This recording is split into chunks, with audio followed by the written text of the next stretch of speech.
this tutorial we're going to look at break and continue in the context of loops in C++. So before we move on from loops, we've got a couple of statements that can be very useful in some programs in loops and can help you to simplify your code.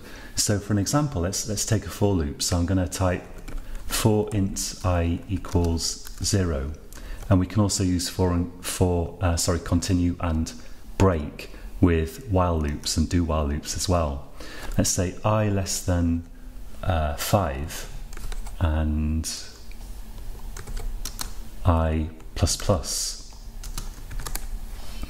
So let's put something in here so we can see what's happening. Let's say cout I is and I, and I'll have an endler. So we'll check that this works. I'm going to run that. We need to build it first, project build project, and run it. There we go. So we've got I is 0, 1, 2, 3, 4. Now the first and probably the most useful of these statements is break. So what break does is it jumps immediately out of the loop, which it's sometimes useful because sometimes in your for loop, it's probably more often used with while loops, but even in a for loop you might have some extra condition which occurs within the loop which makes you want to break out of the loop, and you could add that condition up here. You could have an and clause or whatever in there, but sometimes it just makes for more elegant code if you check some condition within the loop, and if that condition occurs you break out of the loop. Let's say for example if I is equal to 3, break. So as soon as this code executes, the loop's going to stop executing.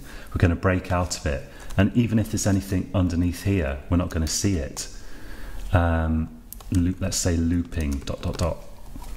So break is going to immediately jump out of these enclosing brackets and do whatever's after the loop. Let's put here program quitting ... So if we run this program, so I click run, and we get I is 0 and it says looping, and then I is 1 looping, I is 2, I is 3. But when I is 3, this condition says yeah, I is 3, and it breaks. And then notice we don't get this looping after that. So after 3 here it doesn't say looping. Break is literally shot straight out of the loop, and then we're on to the stuff that's after the loop. And be careful that when you have like nested brackets within brackets, always put that extra tab indentation in here. So here I've got an if nested within my for, nested within the main subroutine. So all the statements within main are indented by one tab. Within for, all the statements are indented by an extra tab. And within this if, which has its own curly brackets, we've indented the break by another tab, and that's really important to keep your code readable. So that's break. Let's maybe copy this code and paste it down here. So what I'll do is I'll comment this out because I don't want to use it anymore here, but I want you to be able to refer to it if you download the source code. So I'm just going to comment this out with a /*/. Let's just use the auto formatter here. In fact, the auto formatter has strangely not indented the break. Usually you should indent stuff within if, but I guess the formatter feels that break should be an exception. But I'm going to put it back anyway because it looks a bit odd to me. So continue it's a little bit similar to break, but it just kind of breaks the current iteration of the loop and then goes on to the next iteration. So if we have continue in here instead, what's going to happen is we're not going to execute any statements after continue. It's going to break out of that particular iteration of the loop, but then it is going to carry on with the following iterations. So if we look at this now, then we get I is 1, I is 2, I is 3. And after I is 3, when we do the continue, we don't execute the statements that come after continue, so there's no looping after I is 3. But unlike break, it then does go on to do the rest of the iterations of the loop, so we get I is 4, and it says looping. So that's continue. What I want to do in the rest of this tutorial is show you just like one usage, maybe of break, so you can see how it can be useful. Let's take the code from the do while tutorial. So here I've got this program that repeatedly asks the user to enter their password until they finally enter the right password. So I'm going to copy all this stuff and paste it in here. Let's just format that. Yeah, continue is also not being indented. Usually you should. Like if I had another statement in here, like cout, let's put cout hello. Let's just do that and then just format that. I'll save it first.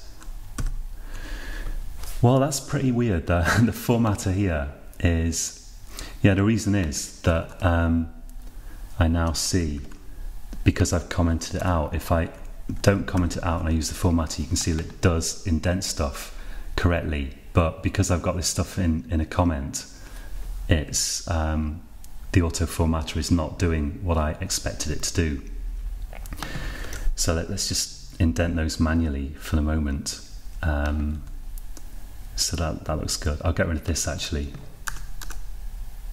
That's a bit weird, but I guess the formatter is just not geared up for code within comments, so never mind. Okay, so yeah, we've got this program that asks for a password repeatedly, and we can simplify this using break. So here we're checking this condition twice, that we're checking if the input is equal to the password or not, twice, here and here. Now what we could do here is we could change this while condition to true. So now this is an infinite loop, but we can break the loop with break. So let's say if input is equal to password, then we say break. Let's put the closing bracket in there. There we go. Else, so if the input is not equal to the password, then we say access denied and we continue. So just by using the break statement there, I made it a little bit clearer, and I've avoided having to repeat the condition twice. So I think that looks good. Let's check it, see if it works. So as soon as the input's equal to the password, we're going to break out of what would otherwise be an infinite loop. So I'm going to run that. Enter your password. Let's try garbage, garbage, garbage. Hello. Access denied. Well, it's case sensitive. Let's type hello lowercase, and it says program quitting. Also said password accepted. So just a little example there of how break can simplify your code, and same for continue. I think break's probably more common.